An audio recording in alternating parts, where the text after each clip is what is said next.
പശ്ചിമേഷ്യൻ രാഷ്ട്രീയത്തിൽ അവിശ്വസനീയമായ ഒരു വഴിത്തിരിവാണിപ്പോൾ ചർച്ചാ വിഷയമായിരിക്കുന്നത്. ഗാസയിലെ യുദ്ധാനന്തര പദ്ധതികളുടെ ഭാഗമായി ഏതാണ്ട് 20,000-ഓളം സൈനികരെ മേഖലയിൽ വിന്യസിക്കാൻ പാകിസ്ഥാൻ തയ്യാറെടുക്കുന്നതായാണ് റിപ്പോർട്ടുകൾ സൂചിപ്പിക്കുന്നത്. ഈ നീക്കം കേവലം സൈനികമായ ഒരു വിന്യാസമല്ല, മറിച്ച് പതിറ്റാണ്ടുകളായി നിലനിൽക്കുന്ന പാകിസ്ഥാൻ ഇസ്രായേൽ ബന്ധങ്ങളുടെ അടിസ്ഥാനപരമായ പുനഃക്രമീകരണത്തിലേക്കാണ് വിരൽ ചൂണ്ടുന്നത്. ഇസ്രായേലിനെ ഔദ്യോഗികമായി അംഗീകരിക്കാത്ത ഒരു രാജ്യമാണ് പാകിസ്ഥാൻ.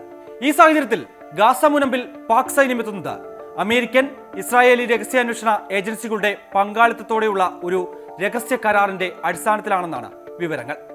സംഭവത്തിന്റെ ഗൗരവം ഇതോടെ വർദ്ധിപ്പിക്കുകയാണ്. റിപ്പോർട്ടുകൾ അനുസരിച്ച് പാകിസ്ഥാൻ സൈനിക മേധാവി ജനറൽ അസീം മുനീർ ഇസ്രായേൽ രഹസ്യാന്വേഷണ ഏജൻസിയായ മൊസാദിന്റെയും US രഹസ്യാന്വേഷണ ഏജൻസിയായ CIA ഉന്നത ഉദ്യോഗസ്ഥരുമായി രഹസ്യ കൂടിക്കാഴ്ച നടത്തിയതിനു ശേഷമാണ് ഈ സുപ്രധാന നീക്കത്തിലേക്ക് കടന്നിരിക്കുന്നത്.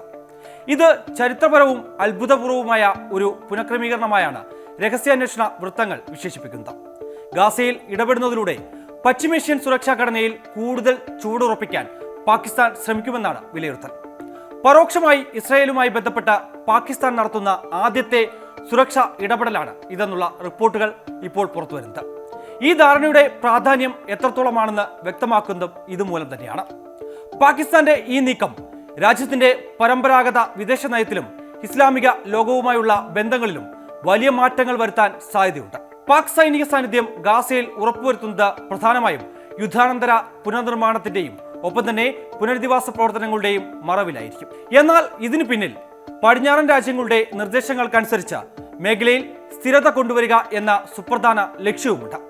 ഈ ലക്ഷ്യങ്ങളിൽ പ്രധാനം ഗാസയിലെ ഹമാസ് ഘടകങ്ങളെ ഇല്ലായ്മ ചെയ്യുക എന്നതാണ്. ഹമാസിനെ ഇല്ലാതാക്കിക്കൊണ്ട് ഇസ്രായേലിനും പലസ്തീനിയൻ സായുധ ഗ്രൂപ്പുകൾക്കും ഇടയിൽ ഒരു ബഫർ സോണായി പാക് സേന പ്രവർത്തിക്കും. US പ്രസിഡന്റ് ഡൊണാൾഡ് ട്രംപിന്റെ ഇടപെടലിലൂടെയാണ് ഇസ്രായേൽ ഗാസ യുദ്ധത്തിന് അവസാനമായതെന്നും ട്രംപ് മുന്നോട്ട് വെച്ച 20 ദിന സമാധാന കരാറിന്റെ അടിസ്ഥാനത്തിലാണ് ഈ സൈനിക വിന്യാസമെന്നും റിപ്പോർട്ടുകളുണ്ട്.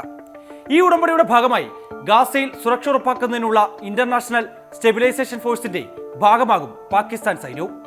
ഹമാസിനെ ഇല്ലാതാക്കുക എന്ന ട്രംപിന്റെ പദ്ധതിയിലെ പ്രധാന വ്യവസ്ഥ നടപ്പാക്കുന്നതിൽ ISF നേതൃത്വം നൽകുമെന്നും US vice president JD Vance സൂചന നൽകിയിരുന്നു.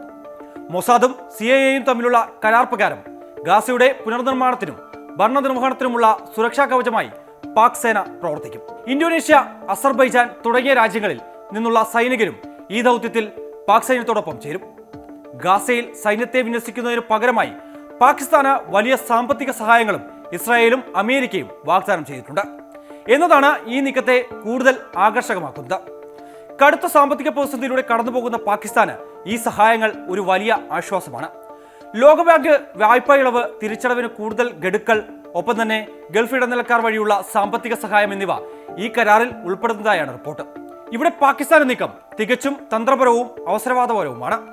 ഇസ്ലാമിക ലോകത്തെ പലസ്തീൻ പ്രശ്നം എന്നും വികാരപരമായി നിലനിർത്തിയിരുന്ന പാകിസ്ഥാൻ ഇപ്പോൾ സാമ്പത്തിക പ്രതിസന്ധിയിൽ നിന്ന് കരകയറാൻ പരമ്പരാഗത ശത്രുപക്ഷത്തുള്ള ഇസ്രായേലുമായി പരോക്ഷമായി കൈകോർക്കുകയാണ്.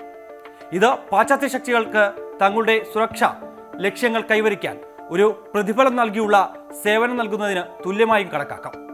പശ്ചിമേഷ്യൻ രാഷ്ട്രീയത്തിൽ ഒരു പുതിയ ശക്തിയായി മാറാനുള്ള പാകിസ്ഥാന്റെ ശ്രമമായും ഈ നീക്കത്തെ വ്യാഖ്യാനിക്കാം. പാകിസ്ഥാൻ സൈന്യത്തെ ഗാസയിൽ വിന്യസിക്കാനുള്ള നീക്കം പശ്ചിമേഷ്യൻ രാഷ്ട്രീയത്തിൽ വലിയ പ്രതിസന്ധികൾ സൃഷ്ടിക്കാനും സാധ്യതയുണ്ട്. തുർക്കി, ഖത്തർ, ഇറാൻ തുടങ്ങിയ രാജ്യങ്ങൾ ഈ നീക്കത്തെ എതിർക്കാൻ സാധ്യതയുണ്ട്. ഈ രാജ്യങ്ങൾക്ക് ചരിത്രപരമായി ഹമാസുമായി അടുത്ത ബന്ധമുണ്ട്. പലസ്തീൻ സായുധ ഗ്രൂപ്പുകൾ ഈ രാജ്യങ്ങൾക്ക് മേഖലയിൽ തങ്ങളുടെ ലക്ഷ്യങ്ങൾ കൈവരിക്കുന്നതിന് ഒരു സ്വാധീന ശക്തിയാണ്. പാക് സൈന്യം ഹമാസിനെ ഇല്ലാതാക്കാൻ ശ്രമിക്കുമ്പോൾ അത് ഈ രാജ്യങ്ങളുടെ താൽപര്യങ്ങളെയും നയതന്ത്ര ലക്ഷ്യങ്ങളെയും ബാധിക്കും.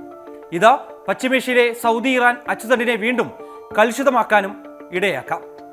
ഇസ്ലാമിക ലോകത്ത് ഈ നീക്കം പാകിസ്ഥാന്റെ പ്രതിച്ഛായയെ എങ്ങനെ ബാധിക്കുമെന്നതും ശ്രദ്ധേയമാണ്. പലസ്തീൻ അനുകൂല നിലപാട് പരസ്യമായി പ്രഖ്യാപിച്ചിട്ടുള്ള പാകിസ്ഥാൻ ഇസ്രായേലിന്റെ താൽപര്യങ്ങൾ സംരക്ഷിക്കാൻ സൈന്യത്തെ അയക്കുന്നത് ധാർമ്മികമായ ചോദ്യങ്ങളും ഉയർത്തും. ഈ നടപടി രാജ്യത്തിനകത്തും രാഷ്ട്രീയ വിമർശനങ്ങൾക്ക് വഴിവെക്കാൻ സാധ്യതയുണ്ട്.